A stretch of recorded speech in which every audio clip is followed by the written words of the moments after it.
Assalamualaikum warahmatullahi wabarakatuh. Nama saya Akbar Saidayat dari TBI 66E di kelas Micro Teaching. Jadi pada video kali ini saya akan membagikan sebuah media pelajaran yang dapat digunakan di situasi belajar dan mengajar. Media ini bernama fan cardboard atau kipas kardus. Seperti namanya, kita bisa analisis. Jadi ini kipas yang terbuat dari kardus bekas. Jadi media ini sangat ramah lingkungan dan bisa dibuat oleh siapa saja. Sebelum saya menunjukkan bagaimana cara membuat media ini, mungkin saya akan sebutkan dulu tujuan pembelajaran pada media ini. Jadi maksud saya pada materi kali ini. Jadi tujuan belajarnya adalah yang pertama, di akhir pelajaran saya harap siswa dapat memahami apa itu struktur teks analisis dengan tepat. Kemudian siswa juga dapat menganalisis struktur-struktur teks deskriptif secara tepat dan benar.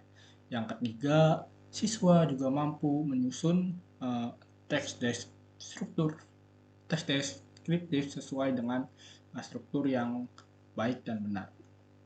Baik, langsung saja ke cara membuat medianya. Pertama, saya sudah membuat prototipenya, yaitu seperti ini contohnya. Jadi saya sudah membuat 3 prototipe sebelumnya yang sudah jadi. Ini. Nah, jadi langsung saja saya, untuk mempercepat waktu, saya tunjukkan bagaimana cara membuatnya di kipas yang terakhir atau ya di bentuk yang terakhir. Jadi caranya cukup mudah. Kita cukup siapkan kardus, bahan-bahannya kardus, kemudian ada tali karet, kemudian ada double tape, kemudian ada juga lakban dan gunting. Cara membuatnya cukup mudah. Kita cukup ini dengan kardus yang ini kita tempelkan ke bagian yang bundar. Kemudian bisa ditempel menggunakan lakban ataupun double tape. Nah, setelah ditempelkan, hasilnya akan jadi seperti ini. Kemudian selanjutnya yang perlu kita lakukan adalah menempelkan kertas yang telah kita buat tadi ke bagian yang bundarnya. Pertama kita lepas dulu double tape-nya, dilepas, baru kita tempelkan kertasnya.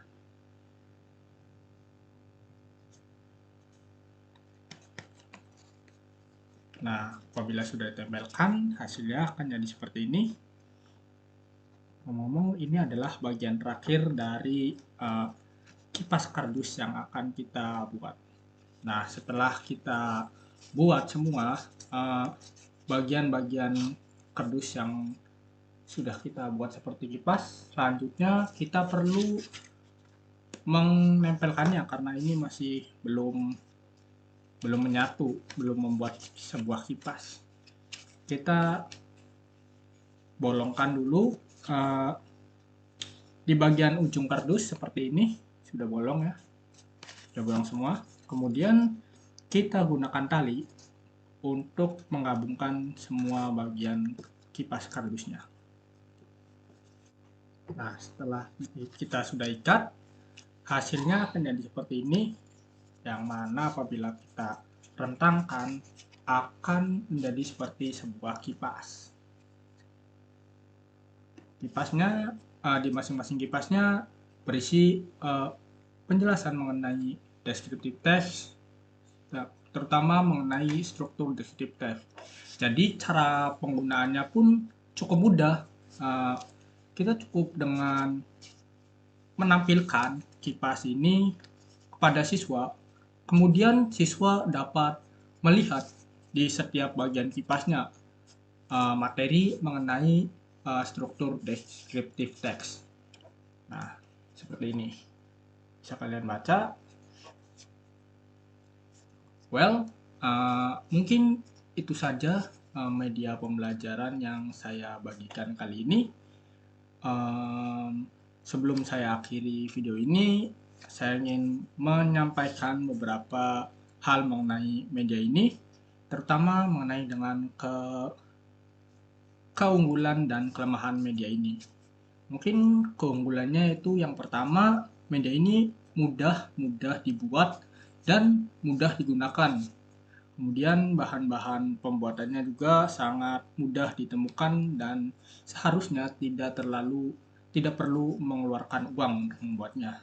Keunggulannya itu selain bahan-bahannya yang mudah digunakan, juga memiliki banyak alternatif. Misalnya lakban tadi tidak harus menggunakan lakban, tapi bisa juga menggunakan double tip. Kemudian untuk kardus juga tidak harus, karena bisa digunakan alternatifnya misalnya menggunakan kertas karton, tapi mungkin bedanya akan terasa lebih tipis saja. Kemudian keunggulan lainnya itu media ini sangat cocok untuk gaya pembelajaran kinestik, yaitu karena kegiatannya tidak hanya melibatkan visual saja, tapi melibatkan kegiatan praktek langsung di dalamnya dalam pembuatan media pembelajaran Fanboard. Kemudian media ini juga sangat cocok dilaksanakan pada fase pembelajaran inti untuk kegiatan kelompok misalnya. Nanti siswa dapat bersama-sama membuat media ini, sehingga selain ada kegiatan kerjasama, siswa juga dapat belajar berdasarkan materi yang telah disampaikan di media pembelajaran tersebut. Untuk kelemahannya, mungkin media ini tidak dapat digunakan terus-menerus atau pada setiap pertemuan, karena seperti yang kita tahu, media ini adalah media konvensional, jadi mungkin hanya untuk sekali pakai saja. Mungkin itu saja dari saya, kurang lebihnya mohon maaf. Wassalamualaikum warahmatullahi wabarakatuh.